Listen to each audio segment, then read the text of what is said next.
Well, hello, hello. Welcome back to the weekly Monday Motivation Podcast. No more excuses. Yes, I'm your host, Sandi Ballard, and thanks for being here. And for many of you, happy Easter Monday. You'd have the day off, but the majority of us have the day off, or we're working from home. Again, we're still dealing with this worldwide pandemic, and it's still very surreal, isn't it? But thank you for being here and listening and sharing this podcast with others.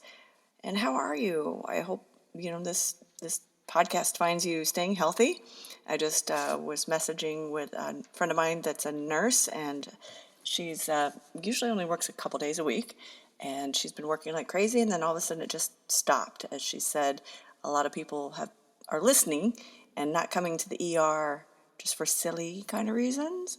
They're doing their best to work through stuff, but hopefully they're also not avoiding going just because of COVID. So it's just crazy. I want to make sure she was safe. I didn't realize how many friends I had that were nurses until this happened. So interesting how you start paying attention to things, isn't it? So far so good here. We're healthy, and we were both sick in January. Not so much as I wasn't as much. I am, but my other half was the Tad, and he was sick for about 3 weeks and couldn't shake it. But so we're hoping that we had it before we knew it. And how about you? Depending on where you are, I'm sure you're holding on to hope that the quarantine will be over sooner rather than later. My sister, who's in Georgia, is like, oh, 2 more Fridays. Except LA County here, we're in Orange County. LA County, just north of us, extended it to May 15th. When I heard that, my heart sank. And my daughter, who lives up in that area, was like, I know, just awful, trying to figure out what's next, because we can't figure out what's next until we know, right? We're all still in this weirdly uncertain time. And then there's people like the nurses and doctors and essential workers that are working their asses off. I saw on social media a friend of mine, Hattie McDaniel, back in Indiana, bakery chef, pastry chef, I guess, worked, what'd she say, 45 hours in 3 days? Something crazy, making carrot cakes for people for Easter. So anyway, it's just kind of all crazy. And here in Orange County, here in California, they said we are ahead. We're flattening the curve. So I hope other states will follow our protocol. I don't know that we're ahead of the game, quote unquote, ahead of the game, meaning we're flattening the curve. This is definitely not any sort of competition to lose more people or lose less people than anyone else. But anyway, everyone just stay healthy. And I don't know why people are saying stay safe, but okay. Do your best. Again, remember, I'm saying do your best. All right, this is supposed to be motivation, right?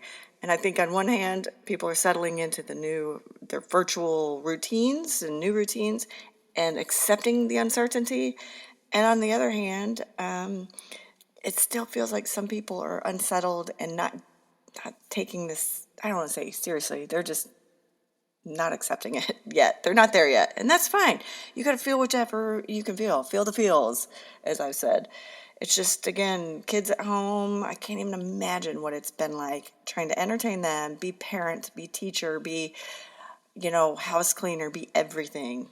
It's still very surreal. And last week I talked about that, the new habits, the new routines that we're getting into. What have you dusted off? The last few weeks have been about, like me, what have you dusted off that you've been putting aside for a while? Hell, some people are saying they're reading again, whether you're reading online, listening, physically picking up the book, whatever. Just really unique, well, not unique things that we haven't done before. And for me, like I've talked about many times, and I'll talk about later, the online course that sat in that folder for 6 freaking years. I mean, what the hell? I just couldn't grasp it until now, right? And so last week, in last week's podcast, I'd asked, what's a new routine or something you've been doing that you've realized is actually better for them? I know there's so many people out there cooking. Cooking is not a new thing for me, so I'm not posting I did post my breakfast pictures the other day because I was like, my breakfast looks like this every day. So, but how has it helped for us? We've started walking. We just did About an hour and a half walk yesterday morning. Just casual, looking around, looking at a different area of the area. I don't, it's strange to call it a neighborhood, but whatever. And we never did that before. Other people, one person messaged me. She works from home. She's in the healthcare. Her and her husband both work from home. So that's nothing new. Having all three kids pretty well spread apart in age is new. She said as much as they're driving her nuts, she's so thankful that they're having all three kids and her husband for mealtime. Whether it's at least one meal a day, but right now probably all three. But instead of running in different areas, dividing and conquering, with each kid in a different sport, different direction, different nights of the week, they're enjoying having mealtime, family time together, movies, doing stuff together. Many of you are like that. You're realizing how out of control your schedule was. I want to say life. That's a little extreme, but maybe, and yeah, a lot of people have said this has been just a giant check of, hey, we need to check on ourselves, our lives, and our schedules, and reel it in and pull it together, right? And yeah, like I said, we're going to keep going with the walks. We're runners and worker outers, but we want to keep that. It's been very therapeutic.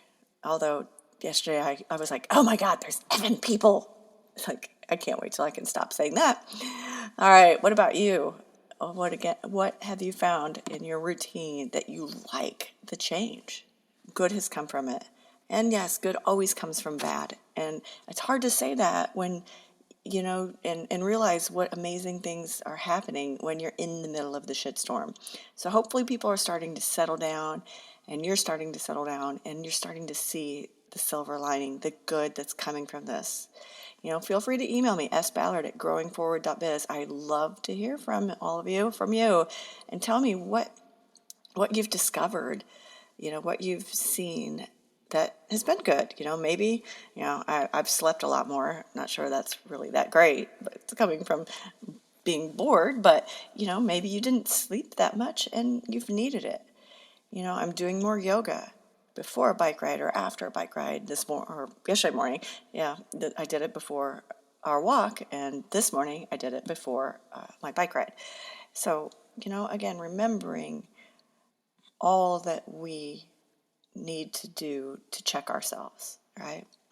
And I wanted to talk about, which I don't think I have, but I've posted on other areas of social media, remembering amazing things, amazing companies have come from recessions, started during this. So Uber, Groupon, Instagram, there's so many, there's 10 or 12 of them that came from the Great Recession, 2009, and then throughout the years. I'm sure you've seen it, or if not, check it out. Google the question, what companies have started as the result of or after a recession. It's really amazing to see all that. And, again, so yeah, I am starting that online course. It's launching this Wednesday, How to Launch a Business in 90 Days.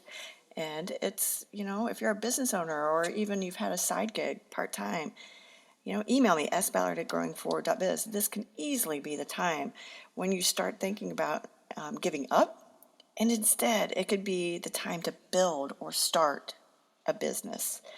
And today, I'm so excited. I get to talk to, I'm not excited about why, but I'm talking with a client who's a flower farmer in Indiana, southern Indiana.